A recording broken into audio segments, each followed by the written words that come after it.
കൊച്ചിയിലെ ആരും ഇനി വിശന്നിരിക്കരുതെന്ന് ഒറ്റ വാശിയോടെ നിൽക്കുന്ന ഒരു ഹോട്ടലിനെ പറ്റി നിങ്ങൾക്ക് അറിയോ? കാണിച്ചു തരാം.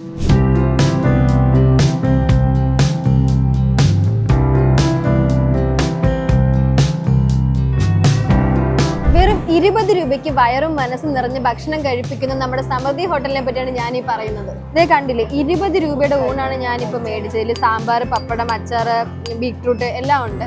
ഭയങ്കര ക്വാണ്ടിറ്റിയും ക്വാളിറ്റിയാണ് ഇവർ കൊടുക്കുന്നത്. ഇവിടെ മൊത്തം ബാച്ചിലേഴ്സ്, വർക്ക് ചെയ്യുന്ന സ്റ്റുഡൻസ്, അത്രയും ക്രൗഡ് ഇവിടെ ഉണ്ട്. വെറും 20 രൂപയ്ക്ക് ഊണെന്ന് പറയുമ്പോൾ തന്നെ നിങ്ങൾക്ക് മനസ്സിലാവും.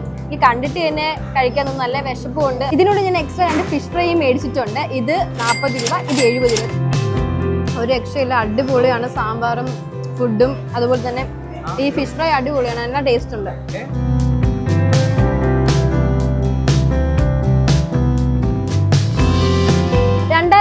ഒക്ടോബറിലാണ് LDF സർക്കാരിന്റെ ഭാഗമായ നമ്മുടെ സമൃദ്ധിയുടെ പ്രവർത്തനം ആരംഭിച്ചത്. ഇപ്പൊ 4.5 വർഷം കഴിഞ്ഞു. 4.5 വർഷം കഴിഞ്ഞിട്ട് ഇവിടെ ഒരു മാറ്റവും ഇല്ല. ഫുഡിന്റെ ക്വാളിറ്റിയും ക്വാണ്ടിറ്റിയും കൂടിയെന്നല്ലാതെ വേറെ ഒരു മാറ്റവും ഇവിടെ ഇല്ല.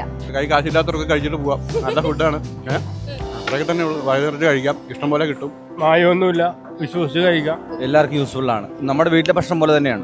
ഈ ഭാഗത്തേക്ക് ഓട്ടം വന്നു കഴിഞ്ഞാൽ ഇവിടുന്ന് കഴിക്കാനുള്ള സാധാരണ കുടുംബശ്രീയിലെ ചേച്ചിമാരാണ് നമ്മുടെ സമൃദ്ധിയുടെ നട്ടല്. അപ്പൊ നമുക്കിനി അവരോട് ചോദിച്ചു നോക്കാം. ചേച്ചിമാര് വെളുപ്പിന് 5 മണിക്ക് തുടങ്ങി പ്രയത്നം തുടങ്ങി കഴിഞ്ഞാൽ ഒരു രാത്രി നിർത്താണ്ടാണ് വർക്ക് ചെയ്തുകൊണ്ടിരിക്കുന്നത് അവര്. ഇപ്പൊ നമുക്ക് സമൃദ്ധി ഇവിടെ നിന്ന് മാത്രമല്ല, നമുക്ക് നമ്മുടെ ഈ എറണാകുളത്ത് തന്നെ ഇപ്പൊ പല സ്ഥലങ്ങളിലേക്കായിട്ടുണ്ട്. അതുപോലെ എല്ലാ ജില്ലകളിലും ഇറങ്ങാം. ഇപ്പൊ ഗ്യാസ് ഇല്ലാതെ പല ഹോട്ടലുകളും ഇപ്പൊ അടച്ചിട്ടുണ്ട്, ഫുഡില്ല, അങ്ങനെ കുറെ. പക്ഷെ സമൃദ്ധിയിൽ വിറകടുപ്പ് വെച്ചിട്ടാണ് ഇപ്പൊ അവർക്ക് ആഹാരം കൊടുക്കുന്ന ആൾക്കാർക്ക്. അത്ര നമ്മൾ കുറച്ച് കഷ്ടപ്പെട്ടാലും നമുക്ക് അവർ സമയത്തിന് നമുക്ക് ഭക്ഷണം നോർമൽ ആണെങ്കിലും വിശപ്പടക്കാനുള്ള ഒരു ഇതിൽ നമ്മൾ വിറകിലടപ്പിൽ നമ്മൾ അവർക്കെല്ലാം വെച്ച് കൊടുക്കണം.